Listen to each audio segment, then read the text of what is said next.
സംസ്ഥാനത്ത് വേനൽ മഴ സജീവമാകുന്നു. ഇന്ന് 4 ജില്ലകളിൽ യെല്ലോ അലർട്ടാണ്. തിരുവനന്തപുരം ജില്ലയുടെ മലയോര മേഖലയിൽ കനത്ത മഴയാണ്. അരുവിക്കര ഡാമിന്റെ ഷട്ടർ ഉയർത്തി. ഇടുക്കി വണ്ടിപ്പെരിയാറിൽ മഴയിലും കാറ്റിലും നാശനഷ്ടമുണ്ടായി. അടുത്ത 3 മണിക്കൂറിൽ കോട്ടയം, പത്തനംതിട്ട ജില്ലകളിൽ ഓറഞ്ച് അലർട്ട് പ്രഖ്യാപിച്ചിരിക്കുന്നു. വിവരങ്ങളുമായി മേഘന മുരളി തിരുവനന്തപുരത്ത് നിന്നും രാഹുൽ വിജയൻ ഇടുക്കിയിൽ നിന്നും ചേരും. ആദ്യം മേഘനയിലേക്കാണ്. മേഘന, എന്തൊക്കെയാണ് ഈ പുതിയ കാലാവസ്ഥാ മുന്നറിയിപ്പുകൾ?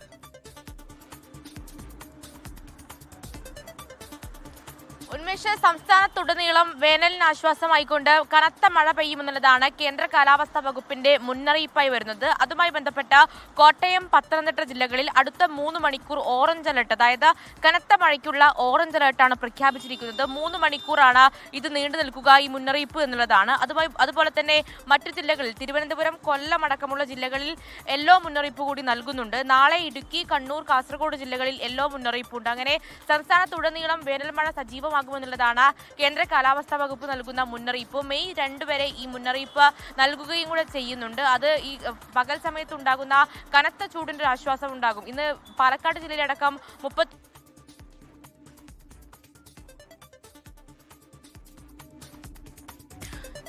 ഇപ്പോൾ ഇടുക്കിയിൽ നിന്ന് രാഹുൽ വിജയൻ ചേരുകയാണ്. രാഹുൽ, ഇടുക്കിയിലും ഇന്നലെ ശക്തമായ മഴയുണ്ടായിരുന്നു എന്നാണ് മനസ്സിലാക്കുന്നത്. വണ്ടിപ്പെരിയാറിൽ ശക്തമായ നാശനഷ്ടമാണോ ഉണ്ടായത്?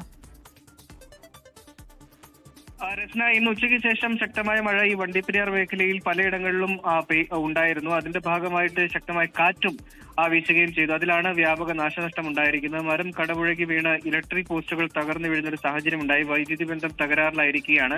മാത്രമല്ല, ഈ മ്ലാമല മേഖലയിലെ ഒരു വ്യാപാര സ്ഥാപനത്തിന്റെ മേൽക്കൂര ശക്തമായ കാറ്റിൽ പറന്നുപോയി. വ്യാപാര സ്ഥാപനത്തിൽ ഉണ്ടായിരുന്ന സാമഗ്രികളൊക്കെ വെള്ളം നനഞ്ഞു പോകുന്ന ഒരു സാഹചര്യം കൂടി ഉണ്ടായി എന്നുള്ളതാണ് ഏറ്റവും പ്രധാനപ്പെട്ട കാര്യം. എന്തായാലും ആ പ്രദേശത്ത് വ്യാപകമായ കൃഷിനാശവും ശക്തമായ കാറ്റിലും മഴയിലും ഉണ്ടായിട്ടുണ്ട് എന്നുള്ള കണക്ക് കൂടി പുറത്തു വരുന്നുണ്ട്. നിലവിൽ അവിടെ മഴ മാറിയിട്ടുണ്ട്.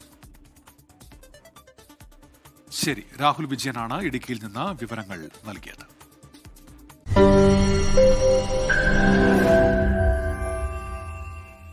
ലോകത്തെവിടെയായാലും ഏത് സമയത്തും 24 വാർത്തകളും ഓഗ്മെന്റഡ് റിയാലിറ്റി പാക്കേജുകളും എക്സ്പ്ലെയിനറുകളും വിശദമായി കാണാൻ ഞങ്ങളുടെ യൂട്യൂബ് ചാനൽ നിങ്ങൾക്ക് സബ്സ്ക്രൈബ് ചെയ്യാം.